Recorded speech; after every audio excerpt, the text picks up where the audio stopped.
Welcome everyone to the channel.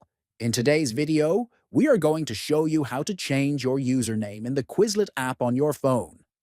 If you want to personalize your profile or update your display name, first, open the Quizlet app on your phone. Next, tap on the profile icon located at the top right corner. Then, click on your settings. Here, you will find an option labeled Username.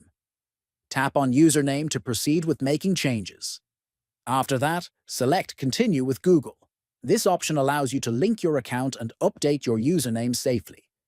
Once you're on the next screen, enter your desired new username. Finally, once you have typed your new name, click on Save at the top right corner of the screen to apply the changes.